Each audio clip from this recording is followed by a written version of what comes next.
તારીખ 9 ઓગસ્ટના રોજ ઉજવાતા વિશ્વ આદિવાસી દિવસ નિમિત્તે તાપી જિલ્લાના સોનગઢ ખાતે આદિવાસી સમાજ દ્વારા ભવ્ય મહારેલીનું આયોજન કરવામાં આવ્યું હતું।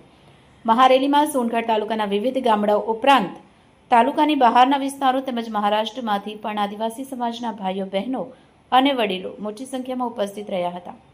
મહારેલીમાં આદિવાસી સમાજના આગેવાનો, યુવાનો, મહિલાઓ અને વડીલો મોટી સંખ્યામાં જોડાતા સમગ્ર સોનગઢ શહેરમાં આદિવાસી એકતા અને ઉત્સાહનો માહોલ જોવા મળ્યો। રેલી દરમિયાન આદિવાસી સમાજની એકતા, સંસ્કૃતિ અને પરંપરાઓને ઉજાગર કરવામાં આવી। મોટી સંખ્યામાં લોકો ઉપસ્થિત હોવાને કારણે મહારેલીને ભવ્ય સ્વરૂપ મળ્યું હતું। રેલી દરમિયાન લોકો દ્વારા આદિવાસી સમાજની એકતા અને જાગૃતિના સંદેશ સાથે રેલીમાં ઉત્સાહભેર ભાગ લેવામાં આવ્યો। મહારેલીને લઈ સોનગઢ પોલીસ અને પોલીસ પ્રશાસન દ્વારા ચુસ્ત બંદોબસ્ત ગોઠવવામાં આવ્યો।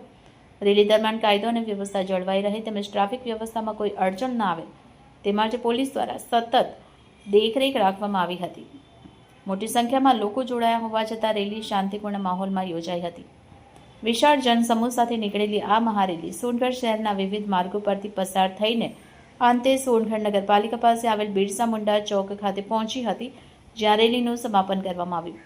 વિશ્વ આદિવાસી દિવસ નિમિત્તે યોજાયેલી આ મહારેલી સોનગઢમાં આદિવાસી સમાજની એકતા, સંસ્કૃતિ અને સામાજિક જાગૃતિનું ભવ્ય પ્રદર્શન બની રહી। રિપોર્ટર વિકાસ પાટીલ, આઝાદ મીડિયા લાઈવ, તાપી। મિત્રો, આપણે હાલ આવી પહોંચ્યા છે સોનગઢ ખાતે। સોનગઢ ખાતે વિશ્વ આદિવાસી દિવસના નિમિત્તે આપ મારી પાસે જોઈ શકો છો કે ખૂબ મોટી સંખ્યાની અંદર આદિવાસી સમાજ છે એ એમની પરંપરા રીતે જે રેલી છે એ રેલીનું હમણાં હાલ પ્રસ્થાન થઈ રહ્યું છે।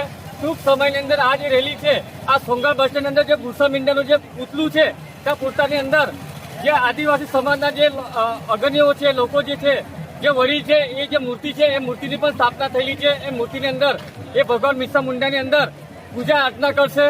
આપણે ઘણા લોકો સાથે પણ વાત કરીશું, અહીંના જે સોનગઢના જે આગેવાનો છે એમની સાથે પણ વાત કરીશું કે વિશ્વ આદિવાસી દિવસના નિમિત્તે એ લોકોનો શું સંદેશો આપવા માંગે છે। હું વિકાસ પાટીલ, બુલેટ 26, ગુજરાત ન્यूज, तापी। आपका परिचय? जरूरत गाइड विसरावाड़ी से आया हूँ मैं सोनगढ़ में आदिवासी दिन मनाने के लिए।